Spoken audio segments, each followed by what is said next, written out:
ਦਰਸ਼ਕੋ break ਤੋਂ ਬਾਅਦ ਤੁਹਾਡਾ ਸਵਾਗਤ ਹੈ। ਲੀਡਰ ਸਾਹਿਬ ਹੁਣ ਅਸੀਂ ਈਮੇਲ ਦਾ ਸੈਕਸ਼ਨ ਸ਼ੁਰੂ ਕਰਦੇ ਹਾਂ। ਇਸ ਵਿੱਚ ਸਾਡੀ ਪਹਿਲੀ ਈਮੇਲ ਆਈ ਹੈ ਮੁਸਤਫਾ ਜੀ ਦੀ ਯੂਕੇ ਤੋਂ। ਇਹ ਲਿਖਦੇ ਹਨ, ਡਾਕਟਰ ਸਾਹਿਬ ਮੇਰੀਆਂ ਈਮੇਲ ਦਾ ਜਵਾਬ ਦੇਣ ਲਈ ਧੰਨਵਾਦ, ਪਰ ਅਜੇ ਵੀ ਇੱਕ ਦੇ ਜਵਾਬ ਦੀ ਉਡੀਕ ਵਿੱਚ ਹਾਂ। ਯੂਕੇ ਵਿੱਚ ਰਹਿਣ ਕਰਕੇ ਮੈਂ 3 ਪਾਕਿਸਤਾਨੀ ਅਖਬਾਰਾਂ ਆਨਲਾਈਨ ਪੜ੍ਹਦਾ ਹਾਂ, ਪਰ ਮੈਨੂੰ ਤੁਹਾਡੀਆਂ ਗੱਲਾਂ ਸੁਣਨ ਦਾ ਚਸਕਾ ਪੈ ਗਿਆ ਹੈ। ਤੁਹਾਡੀਆਂ ਦਿੱਤੀਆਂ ਹੋਈਆਂ ਇਨਫੋਰਮੇਸ਼ਨਸ ਕਿਤੇ ਹੋਰ ਨਹੀਂ ਮਿਲਦੀਆਂ ਤੇ ਹਿੰਦੁਸਤਾਨ ਦੇ ਹਾਲਾਤਾਂ ਨੂੰ ਸਮਝਣ ਵਿੱਚ ਬੜਾ ਮਦਦ ਕਰਦੀਆਂ ਹਨ। ਮੈਂ ਕੁਝ ਸਿੱਖ ਦੋਸਤਾਂ ਨੂੰ ਮਿਲਿਆ ਤੇ ਇਹ ਸੁਣ ਕੇ ਬੜੀ ਹੈਰਾਨੀ ਹੋਈ। ਉਹਨਾਂ ਮੂੰਹੋਂ ਡਾਕਟਰ ਅਮਰਜੀਤ ਸਿੰਘ ਰਾਹ ਦਾ ਏਜੰਟ ਹੈ। ਉਹਨਾਂ ਕਿਹਾ ਕਿ ਡਾਕਟਰ ਅਮਰਜੀਤ ਸਿੰਘ ਹਮੇਸ਼ਾ ਕੇਸਰੀ ਪੱਗ ਕਿਉਂ ਬੰਨ੍ਹਦੇ ਹਨ, ਜੋ ਕਿ ਹਿੰਦੂਆਂ ਦਾ ਰੰਗ ਹੈ। ਮੈਨੂੰ ਸਮਝ ਨਹੀਂ ਆ ਰਿਹਾ। ਇਸ ਨੂੰ ਤੁਸੀਂ ਆਪਣੇ ਪ੍ਰੋਗਰਾਮ ਵਿੱਚ ਵਧੀਆ ਦੱਸ ਸਕਦੇ ਹੋ ਸਕਦਾ ਹੈ ਕਿ ਸਿੱਖਾਂ ਦੀ ਮੂਲ ਆਬਾਦੀ ਵਿੱਚ ਵੀ ਇਹ ਗੱਲਾਂ ਹੁੰਦੀਆਂ ਹੋਣ। ਭੈਣ ਨੀਲਮ ਕੌਰ ਜੀ ਨੂੰ ਪੰਜਾਬੀ ਚੰਗੀ ਤਰ੍ਹਾਂ ਪੜ੍ਹਨੀ ਚਾਹੀਦੀ ਹੈ। ਜਿਸ ਤਰ੍ਹਾਂ ਉਹ ਬੋਲਦੇ ਹਨ, ਉਹਨਾਂ ਦੇ ਪੜ੍ਹੇ ਸਵਾਲਾਂ ਦਾ ਅੱਗਾ ਪਿੱਛਾ ਸਮਝ ਨਹੀਂ ਆਉਂਦਾ। ਹੁਣ ਮੇਰਾ ਸਵਾਲ, ਕਈ ਵਾਰ ਮੈਂ ਸੋਸ਼ਲ ਮੀਡੀਆ ਤੇ ਇਹ ਪੜ੍ਹਿਆ ਹੈ ਕਿ ਹਿੰਦੂਆਂ ਤੇ ਸਿੱਖਾਂ ਨੂੰ ਧੱਕੇ ਨਾਲ ਇਸਲਾਮ ਕਬੂਲ ਕਰਾਇਆ ਗਿਆ।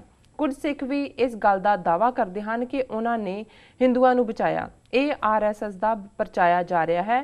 ਪਹਿਲੀ ਚੀਜ਼ ਜੋ ਸਾਨੂੰ ਇਤਿਹਾਸ ਸਿਖਾਉਂਦਾ ਹੈ ਇਹ ਹੈ ਕਿ 2 ਬੰਦਿਆਂ ਦਾ ਕਦੇ ਕੋਈ ਧਰਮ ਨਹੀਂ ਹੁੰਦਾ। ਪਹਿਲਾ ਬਾਦਸ਼ਾਹ ਜਾਂ ਰਾਜਾ, ਉਹ ਉਹਨਾਂ ਨੂੰ ਮਾਰਦੇ ਹਨ ਜੋ ਉਹਨਾਂ ਦੀ ਸਲਤਨਤ ਲਈ ਖਤਰਾ ਬਣਦਾ ਹੈ, ਭਾਵੇਂ ਉਹਨਾਂ ਦੇ ਭਰਾ ਹੀ ਕਿਉਂ ਨਾ ਹੋਣ। ਮੁਸਲਮਾਨ ਹੁਕਮਰਾਨ ਆਲਮਗੀਰ ਜਾਂ ਸਿੱਖ ਰਾਜਿਆਂ ਨੂੰ ਦੇਖ ਲਓ। ਮੁਸਲਮਾਨ ਹੁਕਮਰਾਨਾਂ ਨੂੰ ਕਿਸੇ ਨੇ ਨਹੀਂ ਬਲਕਿ ਉਹਨਾਂ ਆਪ ਖਤਮ ਕੀਤਾ। ਇਸ ਤਰ੍ਹਾਂ ਸਿੱਖ ਹੁਕਮਰਾਨਾਂ ਨੇ ਆਪ ਹੀ ਆਪਣੇ ਪੈਰੀ ਕੁਹਾੜਾ ਮਾਰਿਆ। ਗੋਰੇ ਦੇਸ਼ ਭਗਤ ਸਨ ਅਤੇ ਚੀਜ਼ਾਂ ਸੰਭਾਲਣੀਆਂ ਜਾਣਦੇ ਸਨ। ਉਹ ਜੇਤੂ ਰਹੇ। ਦੂਸਰਾ ਕੰਜਰ, ਉਹਨਾਂ ਨੂੰ ਸਿਰਫ ਪੈਸਾ ਚਾਹੀਦਾ ਹੁੰਦਾ ਹੈ, ਉਹਨਾਂ ਨੂੰ ਆਪਣੇ ਗਾਹਕਾਂ ਦਾ ਭਰੋਸਾ ਨਹੀਂ ਦਿਖਦਾ। ਮੈਨੂੰ ਇਹ ਗੱਲ ਸਮਝ ਨਹੀਂ ਆਉਂਦੀ ਕਿ ਜੇ ਮੁਸਲਮਾਨਾਂ ਨੇ ਸਿੱਖਾਂ ਅਤੇ ਹਿੰਦੂਆਂ ਦਾ ਜ਼ਬਰਦਸਤੀ ਧਰਮ ਤਬਦੀਲ ਕਰਾਇਆ ਤਾਂ ਫਿਰ 1947 ਚ ਦਿੱਲੀ ਵਿਖੇ ਹਿੰਦੂਆਂ ਦੀ 67% ਆਬਾਦੀ ਕਿਵੇਂ ਸੀ, ਜਿੱਥੇ ਕਿ ਮੁਸਲਮਾਨਾਂ ਨੇ 1000 ਸਾਲ ਤੱਕ ਰਾਜ ਕੀਤਾ। ਜਿੱਥੇ ਉਹ ਰਹਿੰਦੇ ਸੀ ਉੱਥੇ ਤਾਂ ਉਹ ਇਹਨਾਂ ਦਾ ਧਰਮ ਪਰਿਵਰਤਨ ਕਰ ਸਕਦੇ ਸੀ। ਹਿੰਦੂ ਅਤੇ ਸਿੱਖ ਪੰਜਾਬ 'ਚ ਅਤੇ ਕਾਬਲ ਤੱਕ ਕਿਵੇਂ ਰਹਿ ਰਹੇ ਨੇ 1947 'ਚ ਹੀ ਨਹੀਂ ਬਲਕਿ ਹੁਣ ਵੀ। ਜੇ ਜ਼ਬਰਦਸਤੀ ਧਰਮ ਤਬਦੀਲ ਹੁੰਦਿਆਂ ਦੇਖਣਾ ਹੀ ਹੈ ਤਾਂ ਸਪੇਨ 'ਚ ਦੇਖ ਲਓ, ਜਿੱਥੇ 15ਵੀਂ ਸਦੀ ਈਸਾਈਆਂ ਨੇ ਸਾਰੇ ਮੁਸਲਮਾਨਾਂ ਦਾ ਧਰਮ ਬਦਲ ਦਿੱਤਾ ਸੀ, ਭਾਵੇਂ ਉੱਥੇ ਮੁਸਲਮਾਨਾਂ ਨੇ 800 ਸਾਲ ਤੱਕ ਰਾਜ ਕੀਤਾ ਸੀ। ਜੇ ਮੁਸਲਮਾਨ ਹੁਕਮਰਾਨਾਂ ਨੇ ਜ਼ਬਰੀ ਧਰਮ ਤਬਦੀਲ ਕਰਨਾ ਹੁੰਦਾ ਤਾਂ ਘੱਟੋ ਘੱਟ ਦਿੱਲੀ ਨੂੰ ਪੂਰਾ ਮੁਸਲਮਾਨ ਇਲਾਕਾ ਬਣਾ ਸਕਦੇ ਸੀ। ਇਕੱਲੇ ਕੇਸ ਹੋ ਸਕਦੇ ਨੇ, ਪਰ ਸਰਕਾਰੀ ਤੌਰ ਤੇ ਵੱਡੇ ਪੱਧਰ ਤੇ ਨਹੀਂ, ਜਿਵੇਂ ਕਿ RSS ਦੀ ਪਾਲਿਸੀ ਹੈ। ਉੱਥੇ ਦੂਜੇ ਪਾਸੇ ਦਿੱਲੀ ਦੇ ਆਲੇ ਦੁਆਲੇ 90% ਆਬਾਦੀ ਹਿੰਦੂਆਂ ਦੀ ਸੀ। ਇਹ ਆંકੜੇ 1947 ਦੇ ਹਨ। 1000 ਸਾਲ ਦੇ ਮੁਸਲਮਾਨ ਰਾਜ ਤੋਂ ਬਾਅਦ ਵੀ ਦਿੱਲੀ 'ਚ ਮੁਸਲਮਾਨਾਂ ਦੀ 33% ਆਬਾਦੀ ਹੈ, ਜਿਨ੍ਹਾਂ 'ਚ ਪਠਾਨ, ਮੁਗਲ, ਸ਼ੇਖ, ਸੈਯਦ ਸਨ, ਜੋ ਸਾਰੇ ਬਾਹਰੋਂ ਆਏ ਸਨ, ਨਾ ਕਿ ਇੱਥੋਂ ਦੇ ਮੂਲ ਬਸ਼ਿੰਦੇ ਸਨ। ਕੁਝ ਕਮੀਨ ਜਾਤ ਦੇ 50% ਆਬਾਦੀ ਜ਼ਰੂਰ ਸਾਈਟਾਂ ਦੀ ਹੈ। ਇਹ ਲੋਕਲ ਹੋ ਸਕਦੇ ਹਨ। ਜੇ ਸਿੱਖਾਂ ਨੇ ਉਸ ਸਮੇਂ ਹਿੰਦੂਆਂ ਨੂੰ ਬਚਾਇਆ ਸੀ ਤਾਂ ਹਿੰਦੂ ਬਾਨੀਆਂ ਨੇ 1947 ਤੱਕ ਸਿੱਖਾਂ ਨੂੰ ਬੇਵਕੂਫੀ ਬਣਾਇਆ ਹੈ, ਮੁਸਲਮਾਨਾਂ ਖਿਲਾਫ ਵਰਤਿਆ ਹੈ। ਤੁਸੀਂ ਸੱਪਾਂ ਨੂੰ ਬਚਾਇਆ, ਹੁਣ ਤੁਹਾਡੀ ਆਪਣੇ ਆਪ ਨੂੰ ਬਚਾਉਣ ਦੀ ਵਾਰੀ ਹੈ। ਮੈਂ ਸਮਝਦਾ ਹਾਂ ਕਿ ਹੁਣ ਸਿੱਖਾਂ ਨੂੰ ਆਪਣਾ ਦਿਮਾਗ ਵਰਤਣਾ ਚਾਹੀਦਾ ਹੈ, ਨਾ ਕਿ ਬਸ ਜੋਧੇ ਹੀ ਬਣੇ ਰਹਿਣ। ਸਾਦੇ ਅਤੇ ਉੱਲੂ ਬਣਨਾ ਜੱਟਾਂ ਦਾ ਕਰੈਕਟਰ ਹੈ, ਨਾ ਕਿ ਸਿੱਖਾਂ ਦਾ। ਕਿਰਪਾ ਕਰਕੇ ਸਮੇਂ ਸਿਰ ਜਵਾਬ ਦੇਣ ਦੀ ਕੋਸ਼ਿਸ਼ ਕਰਿਓ। Mustafa, Manchester, UK। ਮੁਸਤਫਾ ਜੀ ਦਾ ਬਹੁਤ ਬਹੁਤ ਧੰਨਵਾਦ। ਉਹਨਾਂ ਨੇ ਸਾਨੂੰ ਇੰਗਲੈਂਡ ਤੋਂ ਲਿਖਿਆ ਜੀ। ਹੁਣ ਇਹ ਚਸਕਾ ਤਾਂ ਚੰਗਾ ਜਾਂ ਮਾੜਾ ਹੈ, ਪਰ ਉਹਨਾਂ ਦਾ ਸ਼ਬਦ ਮੈਨੂੰ ਬਹੁਤ ਚੰਗਾ ਲੱਗਾ, ਕਿਉਂਕਿ ਉਹ ਠੇਠ ਪੰਜਾਬੀ ਅੰਦਾਜ਼ ਸੋਚਦੇ ਨੇ ਤੇ ਪੰਜਾਬੀ ਅੰਦਾਜ਼ ਕਹਿੰਦੇ ਨੇ ਜੀ।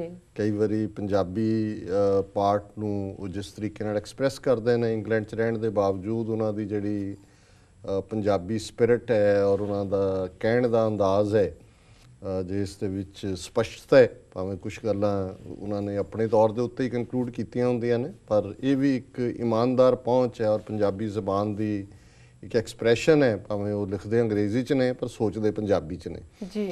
ਹੁਣ ਉਹਦੇ 'ਚ ਉਹਨਾਂ ਦੀ ਗੱਲ ਜਿਵੇਂ ਇੱਕ ਨੁਕਤੇ ਤੁਹਾਡੇ ਪੜ੍ਹਦਿਆਂ ਮੈਂ ਲਏ ਨੇ, ਉਹਨਾਂ ਨੂੰ ਚੰਗਾ ਲੱਗਦਾ ਹੈ ਸਾਡਾ ਮੁਲਾਂਕਣ। ਉਹ 3 ਆਨਲਾਈਨ ਅਖਬਾਰਾਂ ਪੜ੍ਹਦੇ ਨੇ, ਪਰ ਸਾਡੇ ਤੋਂ ਉਹਨਾਂ ਨੂੰ ਜ਼ਿਆਦਾ ਜਾਣਕਾਰੀ ਮਿਲਦੀ ਹੈ।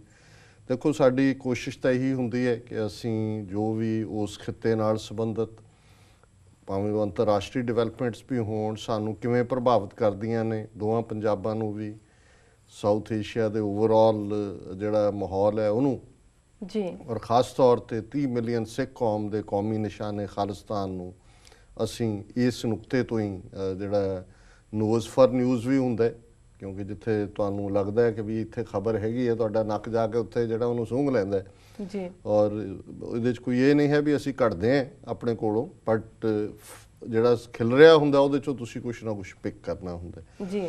ਹਾਂ, ਉਹਨਾਂ ਨੇ ਆਪਣੇ ਕੁਛ ਜਿਨ੍ਹਾਂ ਨੂੰ ਉਹ ਮਿਲੇ, ਉਹਨਾਂ ਨੇ ਸਾਨੂੰ ਰॉ ਦਾ ਏਜੰਟ ਦੱਸਿਆ, ਔਰ ਉਹਦਾ ਸ਼ਾਇਦ ਮੁੱਖ ਕਾਰਨ ਕਿ ਜੀ ਉਹ ਕੇਸਰੀ ਪੱਗ ਬੰਨ੍ਹਦੇ ਨੇ। ਜੀ। ਦਿਲਚਸਪ ਹੈ। ਦੇਖੋ ਇਹ ਹੈ ਕਿ ਜਿਵੇਂ ਸ਼ਾਇਦ ਮੈਂ ਅੱਗੇ ਵੀ ਇੱਕ ਵਾਰ ਜ਼ਿਕਰ ਕੀਤਾ ਸੀ ਕਿ ਵੀ ਜਿਹੜੀ ਸਕਾਲਰ ਬੀਬੀ ਡਾਕਟਰ ਸਿੰਥੀਆ ਨੋਟਰ ਡੇਮ ਯੂਨੀਵਰਸਿਟੀ 'ਚ ਰਹੇ, ਅੱਜ ਹੀ ਮੇਰੀ ਉਹਨਾਂ ਨਾਲ ਗੱਲ ਹੋਈ ਹੈ। ਉਹਨਾਂ ਨੇ ਹੈਡ ਆਫ ਦਾ ਡਿਪਾਰਟਮੈਂਟ ਬਣ ਕੇ ਐਂਥਰੋਪੋਲੋਜੀ ਦੇ ਉਹ ਆਇਓਵਾ ਸਟੇਟ ਦੇ ਵਿੱਚ ਸੈਂਟਰਲ ਕਾਲਜ ਚਲੇ ਗਏ ਨੇ। ਉਹਨਾਂ ਨੇ ਸ਼ਾਇਦ ਪਿਛਲੇ ਦਿਨਾਂ 'ਚ ਹੀ ਟੇਕ ਓਵਰ ਕੀਤਾ ਉੱਥੇ ਹੈਡ ਆਫ ਦਾ ਡਿਪਾਰਟਮੈਂਟ ਦੇ ਤੌਰ ਤੇ। ਜੀ। ਉਹਨਾਂ ਨੇ ਕਾਫੀ ਰਿਸਰਚ ਤੋਂ ਬਾਅਦ ਕਿਤਾਬ fighting for faith and nation dialogues with Sikh militants ਲਿਖੀ। ਮੈਂ ਘਟਨਾ ਦੁਹਰਾਈ ਹੈ, ਪਰ ਕਈ ਵਾਰ ਜਦੋਂ ਉਹੀ ਚੀਜ਼ ਸਾਹਮਣੇ ਆਉਂਦੀ ਹੈ, ਔਰ ਉਹਦੇ 'ਚ ਮੈਂ ਉਹਨਾਂ ਨੂੰ ਐਨਕਰੇਜ ਕੀਤਾ ਕਿ ਉਹ ਦੂਸਰੇ ਗਰੁੱਪਸ ਦੇ ਨਾਲ ਵੀ ਗੱਲਬਾਤ ਕਰਨ, ਵੀ ਅਸੀਂ ਤਾਂ ਇੱਕ ਫੈਕਸ਼ਨ ਨੂੰ ਰਿਪਰੈਜ਼ੈਂਟ ਕਰਦੇ ਹਾਂ। ਸੋ ਕੁਝ ਸਮੇਂ ਬਾਅਦ ਉਹਨਾਂ ਨੇ ਸਾਰਿਆਂ ਨੂੰ ਗੱਲਬਾਤ ਕੀਤੀ। ਫਿਰ ਉਹਨਾਂ ਨੇ ਮੈਨੂੰ ਪੁੱਛਿਆ ਕਿ ਜੀ ਤੁਹਾਡੇ ਬਿਮਾਰੀ ਕੀ ਹੈ ਤੁਹਾਨੂੰ? ਮੈਂ ਕਿਹਾ ਜੀ ਕੀ? ਕਹਿੰਦੇ ਜਿਸ ਵੀ ਗਰੁੱਪ ਨੂੰ ਇਹ ਪੁੱਛਿਆ ਉਹ ਦੂਜੇ ਨੂੰ ਇੰਡੀਅਨ ਏਜੰਟ ਕਹਿੰਦੇ ਨੇ, ਔਰ ਉਹ ਸਾਰੇ ਹੀ ਕਹਿੰਦੇ ਤੁਸੀਂ ਇੱਕ ਦੂਜੇ ਤੇ ਇੰਨੀ ਬੇਇਤਬਾਰੀ ਰੱਖਦੇ ਹੋ। ਤਾਂ ਮੈਂ ਉਹਨਾਂ ਨੂੰ ਕਿਹਾ, ਮੈਂ ਕਿਹਾ ਗੱਲ ਇਹ ਨਹੀਂ ਹੈ, ਮੈਂ ਕਿਹਾ ਜਦੋਂ ਦੀ ਸਾਡੀ ਕੌਮ ਹੋਂਦ ਦੇ ਵਿੱਚ ਆਈ ਹੈ, ਸਾਡੀ ਲੜਾਈ ਦਿੱਲੀ ਦੇ ਨਾਲ ਰਹੀ ਹੈ। ਦਿੱਲੀ ਤਖਤ ਭਾਵੇਂ ਮੁਗਲ ਸੀ, ਅਫਗਾਨ ਸੀ, ਅੰਗਰੇਜ਼ ਆਏ ਜਾਂ ਅੱਜ ਵਾਲੇ ਨੇ, ਤੇ ਸਾਡੇ 'ਚ ਜਿਹੜਾ ਕਿਸੇ ਨਾਲ ਐਗਰੀ ਨਹੀਂ ਕਰਦਾ ਹੁੰਦਾ ਤੇ ਉਹਨੂੰ ਕੋਈ ਉਹਨੇ ਇਹ ਕਹੋ ਜੀ ਵਰਸਟ ਗਾਲ ਕੱਢਣੀ ਹੈ ਤੇ ਹੋਰ ਕੁਛ ਉਹਦਾ ਏਜੰਟ ਬਣਾ ਦਿੰਦਾ। ਸੋ ਮੈਂ ਕਿਹਾ ਵੀ ਇਹ ਵੀ ਸਾਡੀ ਜਿਹੜੀ ਨਫ਼ਰਤ ਹੈ ਫॉर ਦਾ ਸਿਸਟਮ ਜਿਹੜਾ ਦਿੱਲੀ 'ਚ ਹੈ, ਇੱਕ ਦੂਜੇ ਪ੍ਰਤੀ ਪਤਾ ਨਹੀਂ ਕਿੰਨਾ ਕੌਣ ਏਜੰਟ ਹੈ ਕੌਣ ਨਹੀਂ ਹੈ। ਬਾਕੀ ਇਹ ਇੱਕ ਸ਼ੌਕ ਵੀ ਹੈ, ਕੁਛ ਲੋਕਾਂ ਦਾ ਬ੍ਰੈਡ ਬਟਰ ਵੀ ਹੈ। ਪਿਛਲੇ ਦਿਨਾਂ 'ਚ ਇੱਕ ਕੈਲੀਫੋਰਨੀਆ 'ਚ ਬੈਠਾ ਇਸ ਕਿਸਮ ਦਾ ਜਾਲੀ ਬੰਦਾ ਜਿਹਨੇ 12-15 ਆਈਡੀਜ਼ ਬਣਾਈਆਂ, ਉਹ ਭੇਜਦਾ ਰਹਿੰਦਾ। ਕਈ ਵਿਚਾਰੇ ਜਿਹੜੇ ਅਜੇ ਪੁਰਾਣੇ 15-20 ਸਾਲ ਤੋਂ ਨਹੀਂ ਇਸ ਸਾਰੇ ਘਟਨਾਕ੍ਰਮ ਤੋਂ ਵਾਕਫ, ਉਹ ਬੜੇ ਅਪਸੈਟ ਵੀ ਹੁੰਦੇ ਨੇ ਕਿ ਜੀ ਤੁਹਾਡੇ ਬਾਰੇ ਇਹ ਕਿਹਾ ਹੈ, ਰਿਐਕਟ ਵੀ ਕਰਨਾ ਚਾਹੁੰਦੇ ਨੇ। ਤੇ ਮੈਂ ਉਹਨਾਂ ਨੂੰ ਹਮੇਸ਼ਾ ਹਲਕੇ ਅੰਦਾਜ਼ 'ਚ ਕਹਿੰਦਾ ਜੀ ਤੁਸੀਂ ਕਿਸੇ ਦੇ ਬੱਚਿਆਂ ਦੀ ਰੋਟੀ ਕਿਉਂ ਖਵਾਉਣਾ ਚਾਹੁੰਦੇ ਹੋ ਮੂੰਹ ਤੋਂ? ਮੂੰਹ ਕਹਿੰਦੇ ਜੀ ਕਿਉਂ? ਮੈਂ ਕਿਹਾ ਜੀ ਉਹਨਾਂ ਦੀ ਤਾਂ ਬ੍ਰੈਡ ਬਟਰ ਹੈ, ਉਹਨਾਂ ਨੂੰ ਇਸ ਗੱਲ ਦੇ ਪੈਸੇ ਮਿਲਦੇ ਨੇ। ਜੇ ਉਹਨਾਂ ਨੂੰ ਤੁਸੀਂ ਚੁੱਪ ਕਰਾ ਦਿਓਗੇ ਜਾਂ ਉਹ ਕਹਿਣਗੇ ਨਾ ਤਾਂ ਉਹਨਾਂ ਦੇ ਨਿਆਣੇ ਕਿੱਥੋਂ ਖਾਣਗੇ? ਸੋ ਮੈਂ ਕਿਹਾ ਕੋਈ ਗੱਲ ਨਹੀਂ ਹੈ, ਇਹਨਾਂ ਦੀ ਬ੍ਰੈਡ ਬਟਰ ਹੈ, ਇਹਨੂੰ ਮਿਲਦੇ ਹੀ ਪੈਸੇ ਇਸ ਕੰਮ ਦੇ ਨੇ, ਇਹਨਾਂ ਨੂੰ ਵੀ ਇਹ ਵੀ ਜਿੱਥੇ ਲੱਗੇ ਹੋਏ ਨੇ ਇਹਨਾਂ ਨੂੰ ਵੀ ਤੁਸੀਂ ਲੱਗੇ ਰਹਿਣ ਦਿਓ।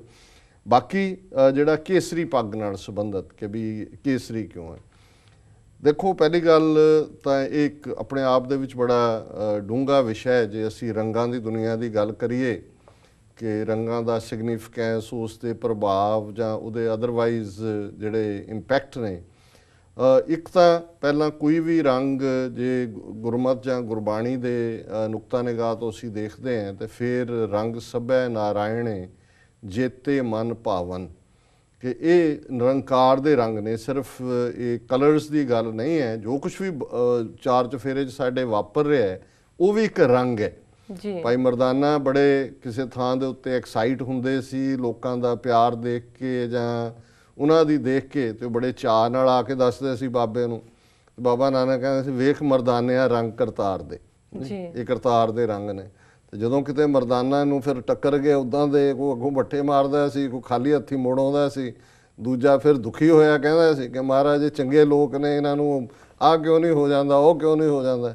ਫਿਰ ਬਾਬਾ ਮੁਸਕਰਾ ਕੇ ਕਹਿੰਦਾ ਸੀ ਵੇਖ ਮਰਦਾਨਿਆ ਰੰਗ ਕਰਤਾਰ ਦੇ। ਸੋ ਇੱਕ ਤਾਂ ਉਹ ਕਰਤਾਰ ਦੇ ਰੰਗ ਨੇ। ਹੁਣ ਉਹ ਦੁਨਿਆਵੀ ਰੰਗਾਂ ਦੀ ਗੱਲ ਕਰੀਏ, ਦੇਖੋ ਕੁਛ ਜਿਹੜੇ ਰੰਗਾਂ ਦਾ ਪਾਰਟ ਹੈ ਉਹ ਗਿਵਨ ਸਰਕਮਸਟਾਂਸਿਸ 'ਚ ਜਿਹੜੇ ਤੁਹਾਡਾ ਰਿਬੈਲੀਅਨ ਹੈ ਜਾਂ ਤੁਹਾਡੀ ਬਗਾਵਤ ਹੈ ਉਹਨਾਂ ਦੇ ਨਾਲ ਜੁੜਿਆ ਹੁੰਦਾ। 1920 'ਚ ਬਿਗਨਿੰਗ 'ਚ ਸਾਕਾ ਨਨਕਾਣਾ ਸਾਹਿਬ ਹੋਇਆ। ਇੱਕ ਦਿਨ ਦੇ ਵਿੱਚ 150 ਦੇ ਕਰੀਬ ਸਿੱਖ ਮਹੰਤ ਨਰੈਣੂ ਔਰ ਉਹਦੇ ਗੁੰਡਿਆਂ ਨੇ ਜਿਉਂਦੇ ਸਾੜ ਦਿੱਤੇ, ਮਾਰ ਦਿੱਤੇ। ਪੰਥ ਨੇ ਪ੍ਰੋਟੈਸਟ ਕੀਤਾ ਔਰ ਕਾਲ ਦਿੱਤੀ ਕਿ ਵੀ ਇਸ ਦੇ ਪ੍ਰੋਟੈਸਟ ਦੇ ਵਿੱਚ ਕਾਲੇ ਰੰਗ ਦੀਆਂ ਦਸਤਾਰਾਂ ਸਜਾਈਆਂ ਜਾਣ, ਕਾਲੀਆਂ ਚੁੰਨੀਆਂ ਲਈਆਂ ਜਾਣ। ਔਰ ਸਾਰਾ ਪੰਥ ਜਿਹੜਾ ਸੀ, ਜਿਨ੍ਹਾਂ ਦੇ ਵਿੱਚ ਉਸ ਵੇਲੇ ਫੌਜ ਦੇ ਵਿੱਚ ਵੀ ਸ਼ਾਮਲ ਸੀ, ਉਹਨਾਂ ਨੇ ਕਾਲੀਆਂ ਦਸਤਾਰਾਂ ਸਜਾ ਲਈਆਂ, ਚੁੰਨੀਆਂ ਕਾਲੀਆਂ ਹੋ ਗਈਆਂ। ਇਵੇਂ ਕਾਲਾ ਰੰਗ ਸਿੱਖੀ ਦੇ ਵਿੱਚ ਜਿਹੜਾ ਹੈ ਸ਼ਾਮਲ ਹੋਇਆ। ਉਸ ਤੋਂ ਪਹਿਲਾਂ ਨੀਲਾ ਜਾਂ ਸੁਰਮਈ ਜਿਹਨੂੰ ਕਿਹਾ ਜਾਂਦਾ ਸੀ। ਸੋ ਉਹ ਐਸਾ ਪ੍ਰੋਟੈਸਟ ਦੀ ਗੱਲ ਸ਼ੁਰੂ ਹੋਈ। ਕਾਲਾ ਅੱਜ ਵੀ ਦੁਨੀਆ ਦੇ ਅੱਡ-ਅੱਡ ਹੋਰ ਜਿਹੜੀਆਂ ਤਹਿਜ਼ੀਬਾਂ ਨੇ ਉਹਨਾਂ 'ਚ ਵੀ ਕਾਲਾ ਪ੍ਰੋਟੈਸਟ ਦਾ ਰੰਗ ਹੈ, ਕਾਲੇ ਝੰਡੇ ਵੀ ਦਿਖਾਏ ਜਾਂਦੇ ਨੇ ਕਿਸੇ ਨੂੰ ਪ੍ਰੋਟੈਸਟ ਕਰਨੇ। ਹੁਣ ਕੇਸਰੀ ਦਾ ਜਿਹੜਾ ਪਹਿਰਾਵੇ ਜਿਹੜਾ ਰੰਗਾਂ ਦੇ ਮਾਮਲੇ 'ਚ ਹੈ, ਇਹ ਠੀਕ ਹੈ ਕਿ ਅਸੀਂ 10ਵੇਂ ਪਾਤਸ਼ਾਹ ਦੇ ਨਾਲ ਜੁੜਿਆ ਨੀਲਾ ਰੰਗ ਦੇਖਦੇ ਹਾਂ, ਔਰ ਪ੍ਰਗਟ ਕੀਨੋ ਖਾਲਸਾ ਨਿਲੰਬਰ ਧਾਰਾ, ਉਹ ਖਾਲਸਾ ਜਿਹਦਾ ਨੀਲਾ ਬਾਣ ਹੈ, ਔਰ ਪੁਰਾਤਨ ਸਾਡੇ ਨਿਹੰਗ ਸਿੰਘ ਜਿਹੜੇ ਨੇ ਉਹ ਪੁਰਾਤਨ ਰਵਾਇਤਾਂ ਮੁਤਾਬਕ ਨੀਲਾ ਪਹਿਨਦੇ ਨੇ। ਪਰ ਇੱਕ ਜਿਹੜੀ ਇਹ ਪਰੰਪਰਾ ਰਹੀ ਪਾਸਟ ਦੇ ਵਿੱਚ ਵੀ, ਜਦੋਂ ਅਸੀਂ ਪੰਥ ਪ੍ਰਕਾਸ਼ ਦੇਖਦੇ ਹਾਂ, ਭਾਈ ਰਤਨ ਸਿੰਘ ਭੰਗੂ ਜਦੋਂ ਬਿਆਨ ਕਰਦੇ ਨੇ ਕਿ ਜਦੋਂ ਸਿੰਘ ਉਸ ਸਥਿਤੀ 'ਚ ਚਲੇ ਜਾਂਦੇ ਸੀ ਜਿਹਦੇ 'ਚ ਕਿ ਸ਼ਹੀਦੀ ਜਿਹੜੀ ਹੈ ਉਹੀ ਸਰਟਨ ਸੀ, ਉਹਦੇ 'ਚੋਂ ਕੋਈ ਬਚ ਕੇ ਨਿਕਲਣ ਦਾ ਉਹਨਾਂ ਦਾ ਨਹੀਂ ਸੀ, ਸ਼ਹੀਦ ਹੋਣਾ ਹੁੰਦਾ ਸੀ, ਉਦੋਂ ਉਹ ਕੇਸਰੀ ਬਾਣਾ ਪਹਿਨਦੇ ਸੀ ਜਾਂ ਕੇਸਰੀ ਦਸਤਾਰ ਸਜਾਉਂਦੇ ਸੀ। ਇਹਦਾ ਮਕਸਦ ਇਹ ਸੀ, ਹੁਣ ਇਹ ਕੇਸਰੀ ਰੰਗ ਜਿਹੜਾ ਇਹ ਬੇਸ਼ੱਕ ਕੇਸਰ ਤੋਂ ਆਇਆ, ਕੇਸਰ ਕਸ਼ਮੀਰ ਦੇ ਵਿੱਚ, ਦੁਨੀਆ 'ਚ ਹੋਰ ਥਾਵਾਂ 'ਤੇ ਵੀ ਹੁੰਦਾ ਹੈ, ਖੁਸ਼ਬੂ ਹੈ, ਫ੍ਰੈਗਰੈਂਸ ਹੈ, ਪਰ ਇਹ ਕਲਰ ਆਫ ਦਾ ਫਾਇਰ ਹੈ, ਅੱਗ ਦਾ ਰੰਗ ਵੀ ਹੈ ਕਿ ਵੀ ਤੁਸੀਂ ਜਿਹੜਾ ਹੁਣ ਮਰਨਾ, ਅੱਗ ਦੇ ਨਾਲ ਤੁਸੀਂ ਖੇਡਣਾ, ਤੁਸੀਂ ਮਰਨ ਤੋਂ ਨਹੀਂ ਡਰਦੇ। ਸੋ ਇਹ ਸ਼ਹੀਦੀ ਗਾਨਾ ਸ਼ਬਦ ਭਾਵੇਂ ਇਸਤੇਮਾਲ ਕਈ ਥਾਂ 'ਤੇ ਹੁੰਦਾ ਹੈ, ਪਰ ਇਹ ਸੀ ਕਿ ਸ਼ਹੀਦੀ ਬਾਣਾ ਜਿਹਦੇ ਪਹਿਨ ਕੇ ਤੁਸੀਂ ਜਿਹੜਾ ਫਿਰ ਸ਼ਹੀਦੀ ਪਾਉਂਦੇ ਸੀ, ਜਾਂ ਤੁਸੀਂ ਜਿਸ ਰਸਤੇ 'ਤੇ ਤੁਰੇ ਹੋ ਹੁਣ ਤੁਸੀਂ ਉਹਦੇ ਲਈ ਮਰਨ ਲਈ ਤਿਆਰ ਹੋ। ਹੁਣ ਸੰਤ ਜਰਨੈਲ ਸਿੰਘ ਖਾਲਸਾ ਪਿੰਡਾਂ ਵਾਲੇ ਆਪਣੀ ਟਕਸਾਲ ਦੀ ਰਵਾਇਤ ਮੁਤਾਬਕ ਨੀਲੀ ਜਿਹੜੀ ਹੈ ਦਸਤਾਰ ਸਜਾਉਂਦੇ ਸੀ ਹਮੇਸ਼ਾ, ਲੇਕਿਨ 20 ਸਤੰਬਰ 1981 ਨੂੰ ਜਦੋਂ ਉਹਨਾਂ ਨੇ ਗ੍ਰਿਫਤਾਰੀ ਦਿੱਤੀ, 2 ਲੱਖ ਦੀ ਗੈਦਰਿੰਗ 'ਚ ਆਏ, ਤਾਂ ਉਹਨਾਂ ਨੇ ਜਿਹੜੀ ਹੈ ਕੇਸਰੀ ਪੱਗ ਸਜਾਈ ਸੀ, ਔਰ ਉਹਨਾਂ ਨੇ ਆਪਣੇ ਉਸ ਐਡਰੈਸ ਦੇ ਵਿੱਚ ਇਹ ਕਿਹਾ, ਮੈਂ ਉਸ ਸਟੂਡੈਂਟ ਸੀ ਉੱਥੇ, ਅਸੀਂ ਮੌਜੂਦ ਸੀ, ਉਹਨਾਂ ਨੇ ਕਿਹਾ ਜੀ ਅੱਜ ਸਿੰਘਾਂ ਨੇ ਕਿਹਾ ਕਿ ਬਾਬਾ ਜੀ ਤੁਸੀਂ ਅੱਜ ਖੱਟੀ ਪੱਗ ਸਜਾ ਲਈ, ਖੱਟੀ ਦਸਤਾਰ ਬੰਨ੍ਹ ਲਈ। ਉਹ ਕਹਿੰਦੇ ਵੀ ਹਾਂ ਮੈਂ ਅੱਜ ਵਿਆਹ ਕਰਾਉਣ ਚੱਲਿਆ, ਤੇ ਉਹ ਕਹਿੰਦੇ ਬਾਬਾ ਜੀ ਵਿਆਹ ਤਾਂ ਤੁਹਾਡਾ ਹੋਇਆ ਹੋਇਆ, ਕਹਿੰਦੇ ਨਹੀਂ ਮੈਂ ਮੌਤ ਲਾੜੀ ਵਿਆਹੁਣ ਚੱਲਿਆ ਜੀ। ਸੋ ਇਹ ਜਿਹੜਾ ਕੇਸਰੀ ਦੇ ਨਾਲ ਜੁੜਿਆ ਹੋਇਆ ਇਹ ਪਾਰਟ ਹੈ ਕਿ ਤੁਸੀਂ ਇਸ ਫਾਈਨਲ ਬੈਟਲ ਦੇ ਲਈ ਨਿਕਲਦੇ ਹੋ ਕਿ ਇਸ ਨੂੰ ਤੁਸੀਂ ਪਿੱਛੇ ਮੁੜ ਕੇ ਨਹੀਂ ਦੇਖਦੇ। 84 ਤੋਂ ਬਾਅਦ ਉਹ ਸਮਾਂ ਵੀ ਆਇਆ ਕਿ ਜਦੋਂ ਪੰਜਾਬ ਦੇ ਵਿੱਚ ਇੱਕ 4 ਚੁਫੇਰੇ ਕੇਸਰੀ ਸੀ, ਇੱਕ ਮਰਨ ਮਾਰਨ ਦੀ ਲਾਈਨ, ਔਰ ਸਰਕਾਰ ਦੀ ਪਾਬੰਦੀ ਸੀ ਕੇਸਰੀ ਰੰਗ ਦੇ ਉੱਤੇ। ਜਿਹੜੀਆਂ ਦੁਕਾਨਾਂ ਦੇ ਉੱਤੇ ਕੇਸਰੀ ਪੱਗਾਂ ਵਿਕਦੀਆਂ ਸੀ ਉਹਨਾਂ ਤੇ ਛਾਪੇ ਸੀ, ਕੇਸਰੀ ਵਾਲਿਆਂ ਨੂੰ ਫੜ ਕੇ ਅੰਦਰ ਦਿੱਤਾ ਜਾਂਦਾ ਸੀ। ਸੋ ਇਹ ਪੀਰੀਅਡ ਜਾਂ ਇਹ ਰੰਗ ਇੱਕ ਪ੍ਰੋਟੈਸਟ ਦਾ ਰੰਗ ਤੇ ਫਿਰ ਖਾਲਿਸਤਾਨ ਦਾ ਰੰਗ ਇਸ ਦੇ ਨਾਲ ਬਣ ਗਿਆ। ਸੋ ਮੈਂ ਸਮਝਦਾ ਵੀ ਜਿਹੜੇ ਲੋਕ ਬਿਲਕੁਲ ਵਾਲ ਦੀ ਖੱਲ ਲਾਉਂਦੇ ਨੇ, ਸਾਡੇ 'ਚ ਵੀ ਨੇ ਆਪਣੇ ਆਪ ਨੂੰ ਕੁਝ ਹਿਸਟੋਰੀਅਨ ਕਹਿਣ ਵਾਲੇ ਜਿਹੜੇ ਇਸ ਨੂੰ ਜੀ ਹਿੰਦੂ ਤਬੀ ਤੇ ਫਲਾਣਾ ਇਸ ਕਿਸਮ ਦਾ ਕਰਦੇ ਨੇ, ਹੋ ਸਕਦਾ ਹੈ ਉਹਨਾਂ ਦਾ ਇੱਕ ਆਪਣਾ ਨਜ਼ਰੀਆ, ਪਰ ਗੱਲ ਅਲਟੀਮੇਟਲੀ ਜਿਹੜੀ ਹੈ ਕੇਸਰੀ ਐਜ਼ ਏ ਪ੍ਰੋਟੈਸਟ ਨਿਕਲਿਆ ਅਗੇਂਸਟ ਦਾ ਇੰਡੀਅਨ ਰਜੀਮ, ਖਾਲਿਸਤਾਨ ਦੇ ਰੰਗ ਦੇ ਤੌਰ ਤੇ, ਬਗਾਵਤ ਦੇ ਰੰਗ ਦੇ ਤੌਰ ਤੇ। ਔਰ ਬਾਕੀ ਮੈਨੂੰ ਯਾਦ ਹੈ ਵੀ ਸਰ ਸਿਮਰਨਜੀਤ ਸਿੰਘ ਮਾਨ ਜਦੋਂ ਅਮਰੀਕਾ ਆਏ ਪਿੱਛੇ 2 ਹਫ਼ਤੇ ਲਈ, ਅਸੀਂ ਟੁਗੈਦਰ ਸੀ, ਉਹ ਨੀਲੀ ਦਸਤਾਰ ਸਜਾਉਂਦੇ ਨੇ ਅਕਸਰ। ਸੋ ਅਸੀਂ ਜੁਆਇੰਟ ਪ੍ਰੈਸ ਕਾਨਫਰੰਸ ਕੀਤੀ ਪ੍ਰੈਸ ਕਲੱਬ ਦੇ ਵਿੱਚ ਵਾਸ਼ਿੰਗਟਨ DC, ਤੇ ਹੁਣ ਉਹ ਜਰਨਲਿਸਟ ਉਹਨਾਂ ਦੀ ਡੈਥ ਹੋ ਚੁੱਕੀ ਹੈ, ਖਾਲਿਦ ਹਸਨ, ਬੜੇ ਪ੍ਰੋਮੀਨੈਂਟ ਜ਼ੁਲਫਿਕਾਰ ਅਲੀ ਭੁੱਟੋ ਦਾ ਪ੍ਰੈਸ ਜਿਹੜਾ ਬਿਊਰੋ ਚੀਫ ਵੀ ਸੀ। ਸੋ ਜਦੋਂ ਅਸੀਂ ਸਵਾਲ ਜਵਾਬ ਦੇ ਰਹੇ ਸੀ ਤਾਂ ਉਹਨੇ ਖਲੋ ਕੇ ਪੁੱਛਿਆ, ਖਾਲਿਦ ਹਸਨ ਨੇ ਸਾਨੂੰ ਦੋਨਾਂ ਨੂੰ ਐਡਰੈਸ ਕਰਕੇ ਕਿ ਜੀ ਤੁਸੀਂ ਜਿਹੜੀ ਹੈ ਸੈਫਰਨ ਬੰਨਿਆ ਰੰਗ, ਤੁਸੀਂ ਬਲੂ ਬੰਨਿਆ, ਇਹਦਾ ਕੀ ਸਿਗਨੀਫਿਕੈਂਸ ਹੈ। ਇਸ ਤੋਂ ਪਹਿਲਾਂ ਕਿ ਮੈਂ ਜਵਾਬ ਦਿੰਦਾ, ਮਾਨ ਸਾਹਿਬ ਨੇ ਮਾਈਕਰੋਫੋਨ ਫੜ ਲਿਆ ਤੇ ਮਾਨ ਸਾਹਿਬ ਨੇ ਚਾਈਨਾ ਦੇ ਇੱਕ ਪ੍ਰੈਜ਼ੀਡੈਂਟ ਨੂੰ ਕੋਟ ਕੀਤਾ, ਡੈਂਗ ਸ਼ਾਇਦ ਉਹਦਾ ਨਾਂ ਸੀ। ਉਹਨੇ ਕਿਹਾ ਜੀ, ਉਹਨੇ ਇਹ ਕਿਹਾ ਸੀ ਕਿ ਉਹਨਾਂ ਨੇ ਅੰਗਰੇਜ਼ੀ 'ਚ ਕਿਹਾ, it doesn't matter weather the color of the cat is blue or is black or white, she should know that how to catch the mice. ਕਿ ਬਿੱਲੀ ਦਾ ਰੰਗ ਕਾਲਾ ਕਿ ਚਿੱਟਾ ਹੈ ਇਹਦਾ ਕੋਈ ਫਰਕ ਨਹੀਂ ਪੈਂਦਾ, ਉਹਨੂੰ ਚੂਹੇ ਫੜਨੇ ਹੋਣੇ ਚਾਹੀਦੇ ਨੇ। ਸੋ ਸਾਰੀ ਪ੍ਰੈਸ ਕਾਨਫਰੰਸ ਇੱਕ ਹਾਸਾ ਪਿਆ। ਸੋ ਮੈਂ ਸਮਝਦਾ ਵੀ ਰੰਗ ਕੋਈ ਗੱਲ ਨਹੀਂ ਹੈ, ਸਾਨੂੰ ਸਾਡਾ ਮੁਬਾਰਕ, ਅਸੀਂ ਇਸ ਰਸਤੇ ਤੇ, ਔਰ ਖਾਸ ਤੌਰ ਤੇ ਜਦੋਂ 91 ਦੇ ਵਿੱਚ ਮੈਂ ਐਜ਼ ਏ ਸਪੋਕਸ ਪਰਸਨ ਇਹ ਸੇਵਾ ਲਈ, ਉਸ ਤੋਂ ਬਾਅਦ ਮੈਂ ਇਹ ਰੰਗ ਚੁਣਿਆ ਤਾਂ ਕਿ ਇਹ ਮੈਸੇਜ ਵੀ ਹੈ ਕਿ ਅਸੀਂ ਖਾਲਿਸਤਾਨ ਦੇ ਲਈ ਤੁਰੇ ਹੋਏ ਹਾਂ ਔਰ ਸਾਡੀ ਮੰਜ਼ਿਲ ਅਲਟੀਮੇਟਲੀ ਇਹੀ ਹੈ। ਔਰ ਗਵਰਨਮੈਂਟ ਦੀ ਜਿਹੜੀ ਨੀਤੀ ਸੀ ਸੁਪਰੈਸ਼ਨ ਦੀ, ਉਹਦੇ ਖਿਲਾਫ ਇਹ ਰਿਬੈਲੀਅਨ ਵੀ ਹੈ। ਪਰ ਫਿਰ ਵੀ ਜੇ ਕਿਸੇ ਨੂੰ ਚੰਗਾ ਨਹੀਂ ਲੱਗਦਾ, ਅਸੀਂ ਕਿਸੇ ਤੇ ਫੋਰਸ ਨਹੀਂ ਕਰਦੇ ਕਿ ਉਹਨਾਂ ਨੇ ਇਹੀ ਬੰਨਣਾ, ਉਹ ਭਾਵੇਂ ਚਿੱਟੀ ਬੰਨ੍ਹ ਲੈਣ, ਪਰ ਘੱਟੋ ਘੱਟ ਜੇ ਕੌਮ ਦੇ ਲਈ ਕੰਮ ਕਰਨ, ਖਾਲਿਸਤਾਨ ਦੇ ਲਈ ਕੰਮ ਕਰਨ ਤਾਂ ਉਹਨਾਂ ਦੀ ਚਿੱਟੀ ਵੀ ਮੁਬਾਰਕ ਹੈ।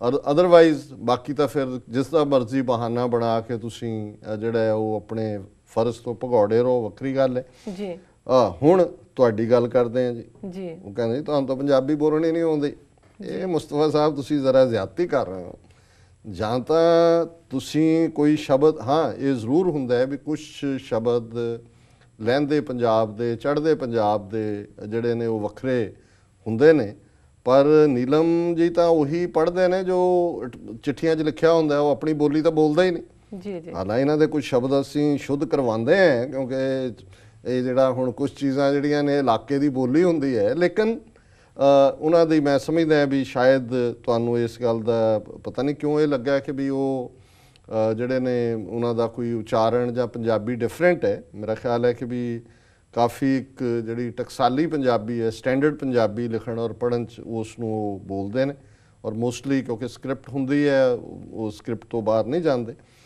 ਹੁਣ ਜਿਹੜਾ ਉਹਨਾਂ ਨੇ ਮੇਨ ਇਸ਼ੂ ਲਿਆਂਦਾ ਕਿ ਹਾਲਾਂ ਇਹ ਬੜਾ ਮੈਂ ਦੇਖ ਰਿਹਾ ਘੜੀ ਵੱਲ ਸਮਾਂ ਜਾ ਰਿਹਾ ਔਰ ਇਹ ਲੰਬੀ ਚੌੜੀ ਬਹਿਸ ਮੰਗਦਾ ਜੀ ਵੀ ਉਹਨਾਂ ਨੇ ਉਹਦਾ ਤੱਥ ਸਾਰ ਇਹ ਹੈ ਕਿ ਜਿਹੜਾ ਇਹ ਚਾਰਜ ਲਾਣਾ ਹੈ ਕਿ ਜ਼ਬਰਦਸਤੀ ਮੁਸਲਮਾਨਾਂ ਨੇ ਹਿੰਦੂਆਂ ਨੂੰ ਮੁਸਲਮਾਨ ਬਣਾਇਆ ਇਹ ਠੀਕ ਨਹੀਂ ਹੈ ਉਹਨਾਂ ਨੇ ਇਸ ਦੇ ਲਈ ਦਿੱਲੀ ਨੂੰ ਇੱਕ ਕੇਸ ਬਣਾ ਕੇ ਕਿਹਾ ਕਿ ਵੀ ਜੇ ਇਹ ਹੁੰਦਾ ਤਾਂ ਦਿੱਲੀ ਦੇ ਸਾਰੇ ਮੁਸਲਮਾਨ ਹੁੰਦੇ ਭਾਰਤ ਦੀਆਂ ਦੂਜੀਆਂ ਥਾਵਾਂ 'ਤੇ ਵੀ ਔਰ ਉਹਦੇ ਲਈ ਉਹਨਾਂ ਨੇ ਜਿਹੜੀ ਦੂਸਰੀ ਉਦਾਹਰਣ ਦਿੱਤੀ ਹੈ ਇਨਕੁਇਜ਼ੀਸ਼ਨ ਦੀ ਕਿ ਜਦੋਂ ਸਪੇਨ ਦੇ ਵਿੱਚ 1492 ਦੇ ਨੇੜੇ ਇਨਕੁਇਜ਼ੀਸ਼ਨ ਹੋਈ ਹੈ 1492 ਦੇ ਕਿ ਕਿਵੇਂ ਫਿਰ ਜਿਹੜੇ ਸਾਰੇ ਮੁਸਲਮਾਨ ਜਿਹੜੇ ਨੇ ਉੱਥੇ 800 ਸਾਲ ਰਾਜ ਕੀਤਾ ਸੀ ਉਹ ਜਾਂ ਚਲੇ ਗਏ ਜਾਂ ਉਹਨਾਂ ਨੂੰ ਜਿਹੜਾ ਉਹ ਈਸਾਈ ਬਣਾ ਲਿਆ ਗਿਆ ਸੋ ਉਹਨਾਂ ਨੇ ਕਿਹਾ ਕਿ ਵੀ ਜੇ ਉੱਥੇ ਸਪੇਨ ਦੇ ਵਿੱਚ ਇਹ ਹੋ ਸਕਦਾ ਜੇ ਇੰਡੀਆ 'ਚ ਇੰਟੈਂਟ ਇਹ ਹੁੰਦੀ ਮੁਸਲਮਾਨਾਂ ਦੀ ਕਿ ਜਿਹੜੇ ਰੂਲਰ ਸੀ ਕਿ ਉਹਨਾਂ ਨੇ ਸਭ ਨੂੰ ਮੁਸਲਮਾਨ ਬਣਾਉਣਾ ਫਿਰ ਇੰਨੇ ਹਿੰਦੂ ਕਿਵੇਂ ਬਚ ਜਾਂਦੇ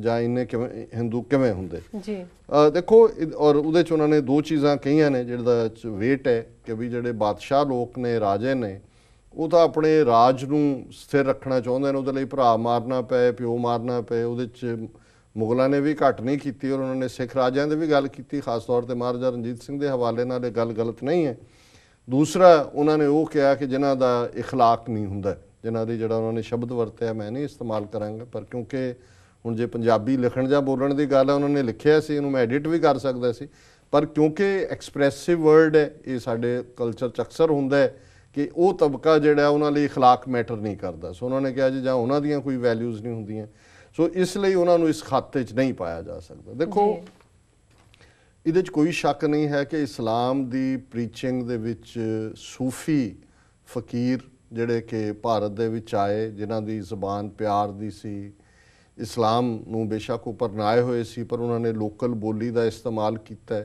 ਉਹਨਾਂ ਦਾ ਸਤਿਕਾਰ ਸਾਰੇ ਕਰਦੇ ਸੀ ਪਰ ਅਲਟੀਮੇਟਲੀ ਜਿਹੜਾ ਇਸਲਾਮ ਦੇ ਵਾਧੇ ਦੇ ਵਿੱਚ ਉਹਨਾਂ ਨੇ ਰੋਲ ਅਦਾ ਕੀਤਾ ਔਰ ਖ਼ਾਸ ਤੌਰ 'ਤੇ ਜਿਹੜਾ ਭਾਰਤੀ ਬ੍ਰਾਹਮਣੀਕਲ ਸਿਸਟਮ ਦਾ ਕਾਸਟ ਸਿਸਟਮ ਸੀ ਜਿਹਦੇ 'ਚ ਇੱਕ ਵੱਡਾ ਤਬਕਾ ਉਹਨਾਂ ਨੂੰ ਸ਼ੂਦਰ ਬਣਾਇਆ ਹੋਇਆ ਸੀ ਉਹਨਾਂ ਨੂੰ ਹਿੰਦੂ ਸਮਾਜ 'ਚ ਰਹਿਣ ਦੀ ਬਜਾਏ ਇਸਲਾਮ ਦੇ ਵਿੱਚ ਬਰਾਬਰੀ ਵੀ ਮਿਲਦੀ ਸੀ ਔਰ ਇਸਲਾਮਿਕ ਵੈਲਿਊਜ਼ ਉਹਨੂੰ ਐਟਲੀਸਟ ਸਿਧਾਂਤਕ ਤੌਰ 'ਤੇ ਸ਼ੂਦਰ ਨਹੀਂ ਸੀ ਮੰਨਦੀਆਂ ਇਸ ਗੱਲ ਨੇ ਵੀ ਜਿਹੜਾ ਇੱਕ ਰੋਲ ਅਦਾ ਕੀਤਾ ਸਿੱਖੀ ਦੇ ਆਉਣ ਤੋਂ ਲਗਭਗ 600-700 ਸਾਲ ਪਹਿਲਾਂ ਇਸਲਾਮ ਜਿਹੜਾ ਉਹ ਭਾਰਤ ਦੀ ਉਹ ਸਾਰੇ ਖਿੱਤੇ 'ਚ ਆ ਚੁੱਕਾ ਸੀ ਇਸ ਲਈ ਜਦੋਂ ਅਸੀਂ ਸਿੱਖੀ ਸਿਧਾਂਤ ਦੀ ਗੱਲ ਕਰਦੇ ਹਾਂ ਜਾਂ ਸਿੱਖ ਪ੍ਰਿੰਸੀਪਲਸ ਦੀ ਦੇਖਦੇ ਹਾਂ ਗੁਰੂ ਸਾਹਿਬਾਨ ਨੇ ਜਿਹੜੀ ਆਪਸੀ ਟੋਲਰੈਂਸ ਹੈ ਜਿਹਦੇ 'ਚ ਕਿ ਮੁਸਲਮਾਨ ਔਰ ਹਿੰਦੂ ਕਿਉਂਕਿ ਸੱਚ ਕਿਨਾਰੇ ਰਹਿ ਗਿਆ ਖਹਿ ਮਰਦੇ ਬਾਹਮਣ ਮੌਲਾਣੇ ਇਹ ਆਪਸ ਲੜ ਰਹੇ ਸਨ ਉਲਝ ਰਹੇ ਸਨ ਅਤੇ ਇਸ ਨੂੰ ਸਿੱਖੀ ਨੇ ਇੱਕ ਬ੍ਰਿਜ ਬਣ ਕੇ ਸਰਬੱਤ ਦੇ ਭਲੇ ਦੀ ਗੱਲ ਕੀਤੀ ਲੇਕਿਨ ਇਸ ਦੇ ਬਾਵਜੂਦ ਇਹ ਇੱਕ ਇਹਦਾ ਬੜੀ ਸੌਫਟ ਲਾਈਨ ਹੈ ਜਿਹੜੀ ਮੈਂ ਲਈ ਹੈ ਪਰ ਇਹਦੇ ਬਾਵਜੂਦ ਅਲਾਉਦੀਨ ਖਿਲਜੀ ਹੋਏ ਔਰੰਗਜ਼ੇਬ ਹੋਏ ਹੁਣ ਜੇ ਇਹ ਕਿਸੇ ਉਸ ਤਬਕੇ ਨੂੰ ਸੁਣਾ ਰਹੇ ਹੋਣ ਵੀਰ ਮੁਸਤਫਾ ਜੀ ਜਿਨ੍ਹਾਂ ਨੂੰ ਉਸ ਖਿੱਤੇ ਦਾ ਜਾਂ ਉਸ ਕੌਮ ਦਾ ਇਤਿਹਾਸ ਪਤਾ ਨਾ ਹੋਏ ਗੁਰੂ ਅਰਜਨ ਸਾਹਿਬ ਦੀ ਸ਼ਹਾਦਤ ਗੁਰੂ ਤੇਗ ਬਹਾਦਰ ਸਾਹਿਬ ਦੀ ਸ਼ਹਾਦਤ 10 ਗੁਰੂ ਸਾਹਿਬਾਨ 'ਚੋਂ 2 ਗੁਰੂ ਸਾਹਿਬਾਨ ਦੀ ਸ਼ਹਾਦਤ ਹੀ ਉਹਨਾਂ ਬਾਦਸ਼ਾਹਾਂ ਦੀ ਬਦੌਲਤ ਜਿਹੜੇ ਕਿ ਟੋਲਰੈਂਟ ਨਹੀਂ ਸੀ ਜਿਨ੍ਹਾਂ ਨੂੰ ਔਰ ਇਸ ਬਾਰੇ ਜਹਾਂਗੀਰ ਜਿਸ ਨੂੰ ਬੜਾ ਅਦਲ ਦਾ ਬਾਦਸ਼ਾਹ ਕਿਹਾ ਜਾਂਦਾ ਹੈ ਕਿ ਜੀ ਉਹਦਾ ਅਦਲ ਬੜਾ ਮਸ਼ਹੂਰ ਹੈ ਉਹਨੇ ਆਪਣੀ ਤੌਜ਼ਕੇ ਜਹਾਂਗੀਰੀ 'ਚ ਲਿਖਿਆ ਕਿ ਜੀ ਉਹਨੇ ਕਿਉਂ ਗੁਰੂ ਅਰਜਨ ਸਾਹਿਬ ਨੂੰ ਸ਼ਹੀਦ ਕੀਤਾ ਉਹਨੇ ਕਿਹਾ ਜੀ ਇਹਨਾਂ ਦੀ ਦੁਕਾਨੇ ਬਾਤਲ ਝੂਠ ਦੀ ਦੁਕਾਨ 4-5 ਪੀੜ੍ਹੀਆਂ ਤੋਂ ਬੜੀ ਗਰਮ ਸੀ ਇਹਦੇ ਤੋਂ ਕੁਝ ਹਿੰਦੂ ਕੁਝ ਭੋਲੇ ਭਾਲੇ ਮੁਸਲਮਾਨ ਵੀ ਸੌਦਾ ਲੈ ਰਹੇ ਸਨ। ਸੋ ਇਸ ਗੱਲ ਤੋਂ ਇਨਕਾਰ ਨਹੀਂ ਕੀਤਾ ਜਾ ਸਕਦਾ ਕਿ ਜਿਹੜੀਆਂ ਅਕਬਰ ਜਾਂ ਇਸ ਲੈਵਲ ਦੇ ਹੋਰ ਟੋਲਰੈਂਟ ਕਿੰਗ ਵੀ ਨੇ ਜਿਨ੍ਹਾਂ ਨੇ ਬਾਕੀਆਂ ਨੂੰ ਇੰਟਰਫੀਅਰ ਨਹੀਂ ਕੀਤਾ ਜਾਂ ਘੱਟ ਕੀਤਾ, ਲੇਕਿਨ ਜ਼ੀਲ ਦੇ ਨਾਲ ਦੀਨ ਫੈਲਾਉਣ ਦੀ ਗੱਲ, ਮੁਗਲਿਆ ਕੋਰਟ ਦੇ ਵਿੱਚ ਪਾਵਰਫੁਲ ਜਿਹੜੀ ਇਹ ਲੌਬੀ ਸੀ ਮੁੱਲਾਂ ਦੀ, ਜਿਨ੍ਹਾਂ ਨੇ ਸ਼ੇਖ ਅਹਿਮਦ ਸਰਹੰਦੀ ਜਿਹੜਾ ਇੰਸਟਰੂਮੈਂਟਲ ਸੀ ਗੁਰੂ ਅਰਜਨ ਸਾਹਿਬ ਦੀ ਸ਼ਹਾਦਤ, ਤੇ ਔਰੰਗਜ਼ੇਬ ਬਾਰੇ ਕਿਸੇ ਨੂੰ ਕੋਈ ਭੁਲੇਖਾ ਨਹੀਂ ਹੈ, ਗੁਰੂ ਤੇਗ ਬਹਾਦਰ ਸਾਹਿਬ ਦੀ ਸ਼ਹਾਦਤ ਜਿਹੜੀ ਹੈ ਉਹਨਾਂ ਵੈਲਿਊਜ਼ ਲਈ ਹੈ। ਪਰ ਇੱਕ ਗੱਲ ਨਾਲ ਮੈਂ ਇਹਨਾਂ ਦੀ ਜਿਹੜੀ ਕਾਮੈਂਟ, ਜਿਹੜੀ ਇਹਨਾਂ ਦੀ ਲਿਖਤ ਦੀ ਸਪਿਰਿਟ ਹੈ ਉਹਦੇ ਨਾਲ ਮੈਂ ਜ਼ਰੂਰ ਸਹਿਮਤ ਹੈ ਕਿ ਇਹਦੇ ਬਾਵਜੂਦ ਜਹਾਂਗੀਰ, ਔਰੰਗਜ਼ੇਬ, ਸਰਹੰਦ, ਲਾਹੌਰ ਦੇ ਹਾਕਮ ਨਵਾਬ ਜਿਹੜੇ ਪੂਰੀ ਇੱਕ ਸਦੀ ਜਿਹੜੀ ਹੈ ਉਹ ਸਿੱਖਾਂ ਦੀ ਪਰਸੀਕਿਊਸ਼ਨ ਕਰਦੇ ਰਹੇ, ਇਹਦੇ ਬਾਵਜੂਦ ਕਦੇ ਵੀ ਸਿੱਖਾਂ ਨੇ ਨਾ ਉਦੋਂ ਨਾ ਅੱਜ ਇਸ ਗੱਲ ਨੂੰ ਲਿਆ ਕਿ ਜੀ ਸਿੱਖੀ ਕੋਈ ਇਸਲਾਮ ਦੇ ਵਿਰੁੱਧ ਹੈ। ਅਸੀਂ ਇਹ ਸਮਝਦੇ ਹਾਂ ਕਿ ਇਹਦੇ 'ਚ ਕੋਈ ਸ਼ੱਕ ਨਹੀਂ ਹੈ, ਬੇਸ਼ੱਕ ਉਹ ਮੁਗਲ ਬਾਦਸ਼ਾਹ ਧਰਮ ਨੂੰ ਜਾਂ ਮੁੱਲਾਂ ਲੌਬੀ ਨੂੰ ਖੁਸ਼ ਰੱਖਣ ਦੇ ਲਈ ਇਸ ਕਿਸਮ ਦੀਆਂ ਐਕਸਟ੍ਰੀਮ ਨੀਤੀਆਂ ਅਪਣਾਉਂਦੇ ਸੀ, ਆਪਣੇ ਜੀਵਨ ਦੇ ਵਿੱਚ ਉਹਨਾਂ 'ਚ ਕਿੰਨਾ ਕੁ ਇਸਲਾਮ ਸੀ ਜਾਂ ਕਿੰਨਾ ਕੁ ਧਰਮ ਸੀ ਇਹ ਬਹੁਤਿਆਂ ਦੇ ਲਾਈਫ ਸਟਾਈਲ ਤੋਂ ਹੀ ਪਤਾ ਲੱਗਦਾ ਹੈ। ਜਹਾਂਗੀਰ ਜਿਹੜਾ ਗੁਰੂ ਅਰਜਨ ਸਾਹਿਬ ਦੀ ਸ਼ਹਾਦਤ ਦਾ ਆਰਡਰ ਦੇਣ ਵਾਲਾ ਦਿਨ ਰਾਤ ਸ਼ਰਾਬ ਦੇ ਨਸ਼ੇ 'ਚ, ਉਹਦੇ 'ਚ ਕਿੱਥੋਂ ਧਰਮ ਵਾਲੀ ਗੱਲ ਸੀ। ਲੇਕਿਨ ਇਹਦੇ ਬਾਵਜੂਦ ਕੋਈ ਇਹ ਸ਼ੱਕ ਨਹੀਂ ਹੈ ਕਿ ਮੁਗਲਿਆ ਹਕੂਮਤ ਨੇ ਉਸ ਤੋਂ ਪਹਿਲਾਂ 300-400 ਸਾਲ ਪਠਾਨ, ਹੁਣ ਅਲਾਉਦੀਨ ਖਿਲਜੀ ਵਰਗੇ ਹਾਕਮ ਵੀ ਸੀ। ਹੁਣ ਜੇ ਤੁਸੀਂ ਕੁਤਬ ਮੀਨਾਰ ਦੀ ਗੱਲ ਕਰਦੇ ਹੋ, ਕੁਤਬ ਮੀਨਾਰ ਕਿਵੇਂ ਬਣਿਆ, ਕੀ ਹੈ ਉਹਦੇ ਸਾਹਮਣੇ, ਇਹਦੇ 'ਚ ਵੀ ਕੋਈ ਸ਼ੱਕ ਨਹੀਂ ਹੈ ਕਿ ਮੰਦਰ ਢਾਹ ਕੇ ਮਸੀਤਾਂ ਬਣਾਉਣ ਦਾ ਰੁਝਾਨ ਵੀ ਜਿਹੜਾ ਉਸ ਪੀਰੀਅਡ ਦੇ ਵਿੱਚ ਰਿਹਾ। ਲੇਕਿਨ ਇਸ ਸਭ ਦੇ ਬਾਵਜੂਦ ਅਸੀਂ ਸਮਝਦੇ ਹਾਂ ਕਿ ਇਸਲਾਮ ਆਪਣੇ ਆਪ ਦੇ ਵਿੱਚ ਇੱਕ ਖੂਬਸੂਰਤ ਮਜ਼ਹਬ ਹੈ। ਸੂਫੀ ਜਿਹੜੇ ਫਕੀਰ ਸੀ ਉਹਨਾਂ ਦਾ ਜਿਹੜਾ ਨਜ਼ਰੀਆ ਪ੍ਰਚਾਰ ਕਰਨ ਦਾ ਢੰਗ ਸੀ ਉਹ ਵੀ ਅਪੀਲਿੰਗ ਸੀ, ਔਰ ਹਿੰਦੂਆਂ ਦਾ ਆਪਣਾ ਕਾਸਟ ਸਿਸਟਮ ਜਿਹੜਾ ਮਨੁੱਖ ਨੂੰ ਮਨੁੱਖ ਨਹੀਂ ਸੀ ਪਛਾਣਦਾ, ਇਹ ਵੀ ਕੰਟਰੀਬਿਊਟਿੰਗ ਫੈਕਟਰ ਰਹੇ ਨੇ। ਪਰ ਮੁਗਲਾਂ ਨੂੰ ਜਾਂ ਉਸ ਤੋਂ ਪਹਿਲਾਂ ਜਿਹੜੇ ਪਠਾਨ ਹਾਕਮ ਰਹੇ ਜਾਂ ਮਹਿਮੂਦ ਗਜ਼ਨਵੀ ਜਿਹੜਾ ਆਪਣੇ ਆਪ ਨੂੰ ਕਹਿੰਦਾ ਹੀ ਬੁੱਤੋ ਸ਼ਿਕੰਦ ਸੀ, ਹਾਲਾਂ ਮੰਦਰਾਂ 'ਚ ਹਮਲੇ 'ਚ ਇਕੱਲਾ ਕੋਈ ਬੁੱਤ ਤੋੜਨ ਹੀ ਨਹੀਂ ਸੀ ਜਾਂਦਾ, ਲੁੱਟ ਵੀ ਸੀ ਕਿਉਂਕਿ ਬਹੁਤ ਸਾਰਾ ਸੋਨਾ ਜਾਂ ਦੂਜਾ ਬਾਦਸ਼ਾਹ ਉੱਥੇ ਰੱਖਦੇ ਸੀ। ਲੇਕਿਨ ਉਹਨਾਂ ਨੇ ਆਪਣੀ ਉਹ ਜ਼ੀਲ ਵੀ ਦਿਖਾਈ ਜਿਹਦਾ ਅਸਰ 700-800 ਸਾਲ ਜਿਹੜਾ ਉਸ ਖਿੱਤੇ ਦੇ ਵਿੱਚ ਰਹੇ।